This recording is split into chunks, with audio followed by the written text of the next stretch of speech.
오늘 말씀해 주시는 좋은 열매를 맺어야 합니다. 입니다. 오늘 말씀 이사야 선지자가 포도원 농부와 그 열매의 비유를 통해서 유다 백성에게 우리를 향하신 하나님의 뜻이 무엇인지에 대해서 말씀하고 있습니다. 포도원의 농부 되시는 하나님께서 심히 기름진 산에다가 포도원을 만드셨어요. 이 포도원은 이스라엘 족속을 이야기합니다. 또 오늘날로 보면 교회를 상징하기도 합니다. 그 포도원을 위해서 농부가 정성껏 포도원을 가꾸죠.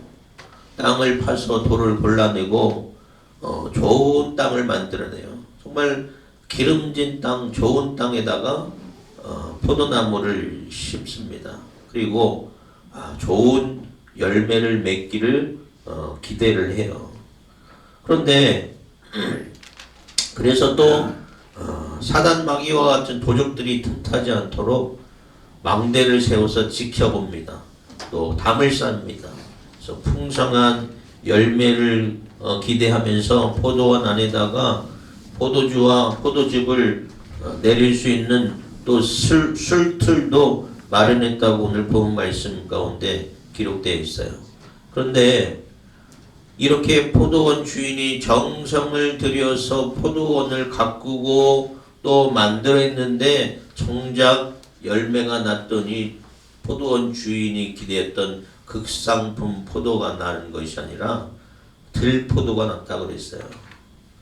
우리가 추수 때를 기다린 농부가 좋은 씨앗을 뿌리고 또 씨앗을 뿌려서 가꾸고 열심히 했더니 나중에 그 좋은 열매가 나지 않았을 때에 얼마나 허망하고 허탈한 마음이 있습니까? 상실감은 아마 이루 말할 수 없을 것이에요.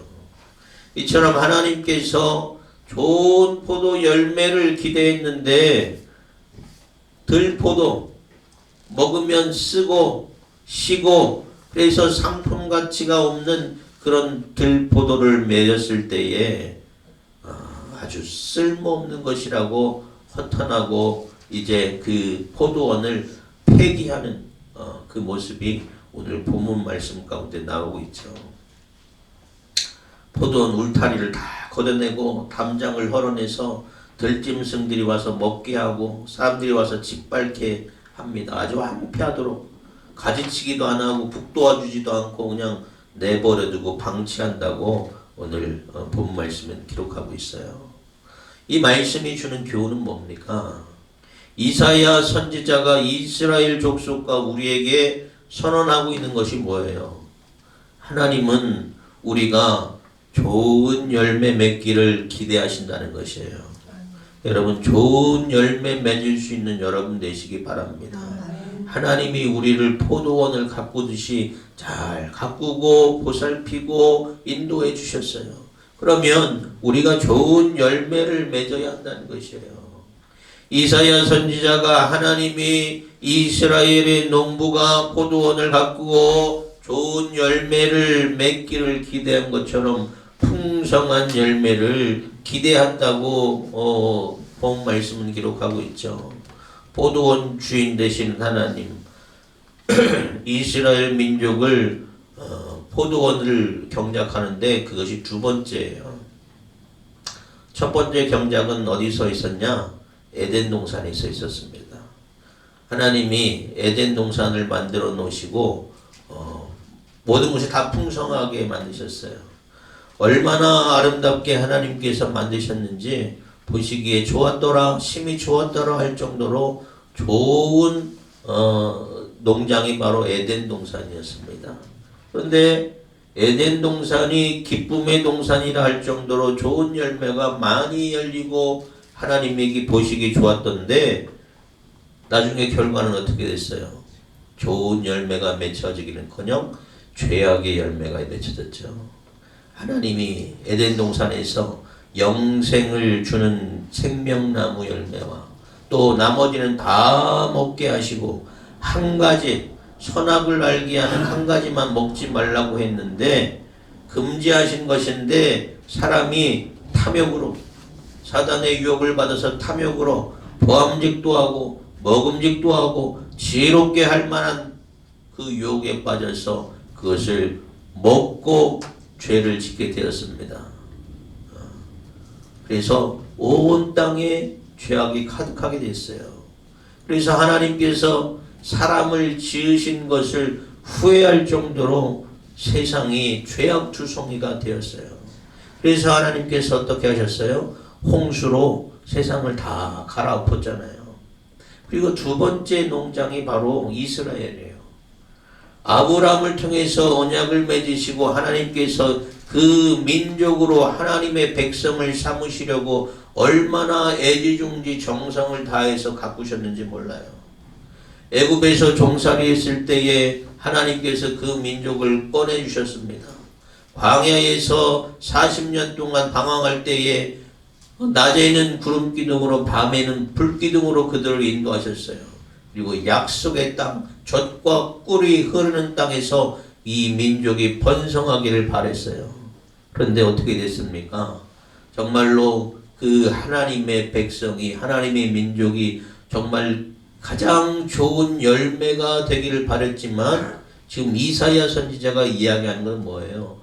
들포도 같은 민족이 되었다는 것이에요. 좋은 열매를 맺지 못하고 들포도같이 쓸모없는 열매를 맺었기 때문에 하나님의 심판이 임하게 된다는 것이에요. 지금 오늘 하나님께서 우리에 대한 기대가 있습니다. 이스라엘 민족에 대한 기대로 그 농사는 망쳐졌지만 이제 다시 하나님께서 예수 그리스도를 통해서 세 번째 농장을 준비하고 있는 것이에요. 우리가 그 세 번째 농장의 열매가 되는 줄 믿으시기 바랍니다. 하나님께서 우리를 구원하셨어요. 어떻게 구원하셨습니까? 추적하여서 구원하셨어요. 죄 가운데 걸어가는 인생을 붙잡아 주셨어요. 새로 살려주셨어요. 그래서 하나님께서 우리를 구원하셔서 우리에게 원하시는 것은 우리가 아름다운 열매 맺기를 하나님께서 기대하고 계심을 믿으시기 바랍니다. 그러므로 하나님의 돌보심을 받고 하나님의 구원의 은총을 입은 여러분, 하나님께서 기대하시는 좋은 열매 맺는 여러분 되시기를 주님의 이름으로 축원합니다. 예수 그리스도를 통해서 우리에게 주신 그 은혜를 기억하시고 그 사랑을 기억하시고 마땅히 주인이 되시는 하나님이 기뻐하시는 아름다운 열매를 내는 여러분 되시기를 주님의 이름으로 축원합니다. 그런데 오늘 본 말씀에 2절과 4절에 보면 하나님이 기대하시는 포도 열매가 어떤 열매인지에 대해서 기록되고 있어요. 어떤 열매입니까? 포도원 주인이 많은 열매가 맺혀지는 거 바라지 않았어요. 좋은 열매가 맺혀지길 바란 줄 믿으시기 바랍니다. 많은 열매, 아무리 많은 열매가 있다 할지라도 그 열매가 좋지 않다면, 그 열매가 먹을 수 없는 들포도라면 아무리 많이 열린들 무슨 소용이 있겠습니까? 포도가 아무리 많이 열린 것이 중요한 것이 아니라 얼마나 탐스럽고 또 얼마나 예쁜 극상품, 최상품의 열매가 맺혀지는가가 중요하다는 것이에요. 그래서 농부가 가지치기를 해요. 좋은 열매를 맺기 위해서, 좋은 영양분이 몰려 들어가기 위해서 가지치기 하지 않습니까? 쓸모없는 가지들은 어떻게 해요? 다 잘라내요. 불태워줍니다. 가지쳐주지 않으면 나중에 보면 열매 없는 잎만 무성한 가지가 될 뿐이에요. 우리나라가 80년대, 90년대에 많은 부흥을 이뤘어요. 부흥을 외치고 온 교회와 온 성도들이 부흥을 꿈꾸며 부흥에 대한 노래, 찬양을 부르며 강북교회가 많은 부흥을 하고 성장을 했습니다. 그래서 세계사적으로도 이렇게 부흥의 역사가 강력하게 일어난 적이 없는 놀라운 부흥이 한국교회에 일어났어요. 그런데 이제 오늘날 한국교회가 정말로 하나님께서 기뻐하시는 그런 합당한 열매가 맺고 있는지에 대해서는 우리가 돌이켜봐야 돼요. 왜? 세상이 교회를 얼마나 많이 비판합니까? 교회의 종교 지도자들과 교인들이 얼마나 많은 범죄 가운데 살아가고 있는지 몰라요.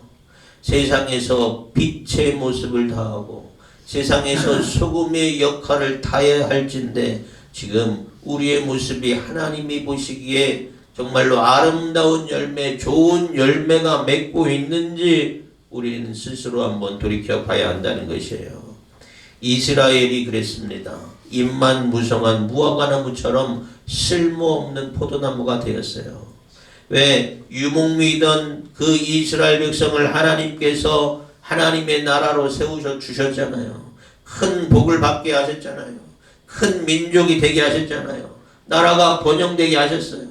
그래서 그들의 신앙은 겉은 화려했지만 절기마다 양을 드리고 하나님께 예배하고 제사는 드렸지만 하나님께서 기뻐하지 아니하시는 제사가 됐어요. 왜? 형식에 지나지 않았기 때문에. 이스라엘이 형식적인 제사만 지냈어요. 그 마음으로 하나님을 사랑하지 않고 그 마음으로 하나님을 경배하지 않고 형식적으로 율법적으로만 하나님께 경배했습니다. 하나님은 이스라엘에게 아벨의 제사를 원하셨어요. 그러나 이스라엘은 형식적인 가인의 제사만 드렸을 뿐입니다. 불순종하고 우상숭배에 빠져버렸어요. 이스라엘 안에 들포도만 가장 맺게 되었다는 것이에요. 그래서 결국 오늘 본문 말씀에 하시는 말씀이 뭐예요? 들포도만 가장 맺은 그 이스라엘에 대한 하나님의 심판이 있겠다는 것입니다. 오늘 우리 한국교회에서도 이 말씀이 적용될 수 있습니다. 정말 교회마다 아름다운 열매가 맺혀지고 있는지, 많은 열매는 있지만 그 가운데 하나님께서 기뻐하시는 열매가 아니라 들포도만 가득 맺은 열매가 되어 있지는 않은지 우리는 한번 돌이켜 봐야 돼요. 나는 하나님께서 기뻐하시는 좋은 열매가 되는지 아니면 들포도가 되는지 여러분 스스로의 신앙과 그 삶을 돌이켜 볼 수 있는 여러분 되시기를 바랍니다. 쓸모없는 가지, 열매 맺기에 합당한 가지는 꺾여지고 잘라내고 불에 던져지는 것이에요. 포도원 농부이신 하나님께서 기뻐하시는 좋은 열매, 아름다운 열매를 맺어가는 여러분 되시기를 주님의 이름으로 축원합니다. 우리가 맺어야 할 기쁨의, 하나님의 기쁨의 열매가 어떤 열매입니까? 하나님을 기쁘게 하시기 위해서는 여러분 안에 성령의 열매가 맺혀져야 하는 줄 믿으시기 바랍니다. 우리 안에 성령의 열매가 맺혀져야 하나님께서 그 열매를 보시고 기뻐하시는 줄 믿으시기 바랍니다. 그러면 성령의 열매를 맺기 위해서는 어떻게 해야 돼요? 우리가 성령을 통하는 그 은혜를 공급받아야 돼요. 그리고 그리스도와 연합한 삶을 살아야 돼요. 또 내가 말씀대로 충성하고 말씀대로 순종하는 삶을 살아야 돼요. 성경은 소금이 마칠 이름은 어떻게 된다고 했어요? 길가에 던져져서 사람들에게 밟혀지겠다고 했어요. 우리는 세상에서 빛과 소금의 삶을 살아야 됩니다.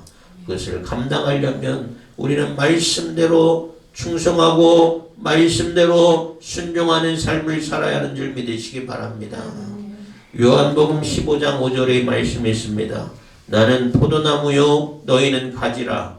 그가 내 안에 내가 그 안에 거하면 사람이 열매를 많이 맺나니 나를 떠나서는 너희가 아무것도 할 수 없음이라. 또 빌립보서 1장 11절에 예수 그리스도로 말미암아 의의 열매가 가득하여 하나님의 영광과 찬송이 되기를 원하노라 라고 말씀하고 있습니다. 우리가 예수 그리스도와 더불어 사는 삶, 예수 그리스도 안에 이르는 삶, 또 예수 그리스도의 말씀대로 순종하고 결단하는 삶을 살 때에 우리 안에 아름다운 성령의 열매가 맺혀지는 줄 믿으시기 바랍니다. 우리가 주님 안에 있어야 돼요. 우리가 주님의 말씀 밖에서 살아갈 수가 없습니다. 주님 말씀이 우리의 삶 가운데서 실현되어야 우리가 아름다운 열매를 맺게 되는 줄 믿으시기 바랍니다. 우리 안에 선한 것으로 채우시는 하나님의 은혜에 합당한 아름다운 열매를 맺어가는 여러분 되시기를 주님의 이름으로 축원합니다. 그러면 좋은 열매를 맺지 못하면 어떻게 된다고 그랬어요? 5절 6절 말씀 보면 이제 내가 내 포도원에 어떻게 행할지를 너에게 이르리라. 내가 그 울타리를 걷어 먹힘을 당하게 하며 그 담을 헐어 짓밟히게 할 것이요 내가 그것을 황폐하게 하리니 다시는 가지를 자름이나 북을 돋우지 않으며 찔레와 가시가 날 것이며 내가 또 구름에게 명하여 그 위에 비를 내리지 못하게 하리라 하셨으니 라고 했어요. 좋은 열매를 기대하신 하나님께서 하나님의 인도와 하나님의 도우심과 하나님의 보호하심으로 지켜주셨는데 그럼에도 불구하고 좋은 열매를 맺지 않자 5절에 보호하고 지켜주던 울타리를 걷어내신다고 했어요.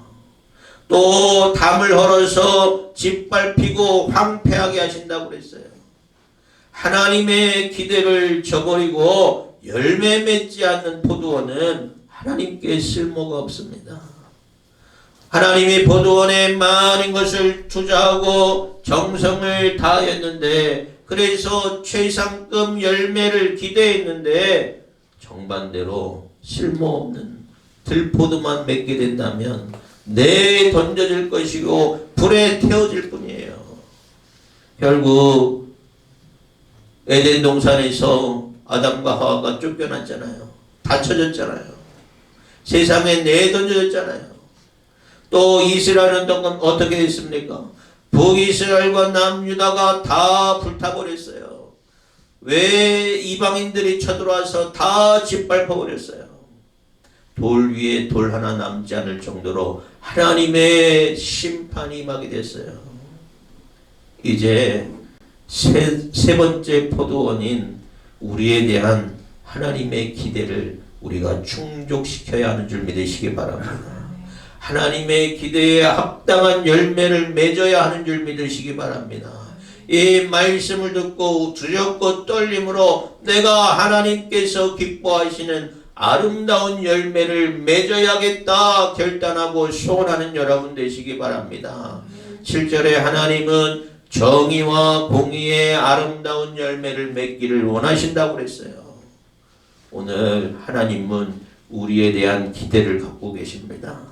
이 시대에는 복음이 넘쳐나는 그런 시대를 살아가고 있어요. 우리가 말씀을 듣기를 원하면 언제나 말씀 들을 수 있습니다. 우리가 은혜 받기를 원하면 언제든지 은혜 받을 수 있어요. TV만 틀어도 언제든지 24시간 말씀과 은혜의 방송들이 나옵니다. 정말로 말씀과 은혜가 강물처럼 흐르는 그 시대를 살고 있어요. 그런데 그 은혜로 말미암아 우리가 합당한 열매를 맺지 못한다면 우리는 정말로 하나님 보시기에 아무런 쓸모가 없는 존재가 되어버린다는 것입니다. 그러면 포도원 주인이 그 포도원을 관심 두지 않고 내어버려서 다 황폐케 한 것처럼 우리도 쓸모없이 던져지고 불에 던질 장작에 쓸맞게 되지 못하는 그런 존재가 되는 것이에요. 그러므로 사랑하는 여러분, 하나님께서 기뻐하시는 합당한 열매를 맺어가는 여러분 되시기를 주님의 이름으로 축원합니다. 나는 과연 어떠한 열매를 맺고 있는지 돌이켜보시기 바랍니다. 내가 말씀을 듣기는 듣지만 그 말씀대로 순종하고 있는지 또 충성하고 있는지 우리는 돌이켜봐야 돼요. 겉모습으로는 경건한 모양을 있지만 열매 맺지 못하는 신앙을 갖고 있다면 그것은 하나님께서 기뻐하시는 성도의 삶이 아닙니다. 불순종과 교만과 나태와 시기와 질투와 거짓됨과 각종 악독함으로 우리 안에 가득 차 있다면 우리는 하나님이 기뻐하시는 좋은 열매가 되지 못해요. 들포도가 되어 쓸모없이 버려짐을 당하게 된다는 것입니다. 사랑하는 여러분, 하나님께서 첫 번째 포도원, 두 번째 포도원도 실패했지만 다시 한번 우리에게 주신 이 세 번째 포도원, 그것을 우리는 타산지석으로 삼아서 영적으로 깨어 있어야 하는 줄 믿으시기 바랍니다. 우리가 지금 기회가 있을 때에 순종하지 않으면, 지금 기회가 있을 때에 충성하지 않으면 하나님께서 자만하다, 교만하다, 불의한 종아라고 심판받을 수밖에 없다는 것이에요. 목숨을 다하여서, 열심을 다하여서 나에게 기회가 있을 때에 충성을 다할 수 있는 여러분 되시기 바랍니다. 우리가 예배하는 것도, 또 찬양하는 것도, 기도하는 것도 열심을 다해야 돼요. 우리가 신앙생활을 대충 해서는 영적인 나태함이 쌓이게 되는 것이에요. 이스라엘이 어떻게 했습니까? 하나님 앞에 그들이 예배는 드리긴 했지만, 제사는 드리긴 했지만 그들의 삶 가운데 아무것도 열매가 없어요. 예배 드린다는 그 자체에, 제사 드리는 것 그 자체에 마음을 놓고 마음대로 죄를 저질렀어요. 사랑하는 여러분, 우리가 온 마음과 정성을 다하여 하나님을 기쁘게 해야 돼요.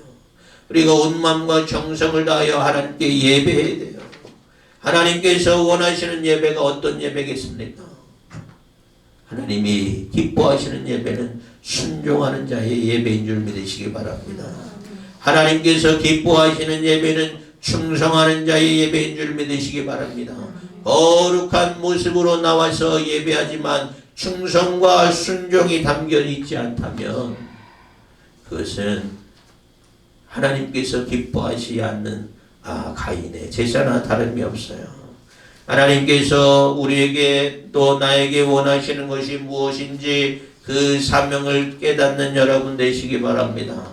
그래서 내 삶 가운데 그 사명을 감당하는 삶을 사시기 바랍니다.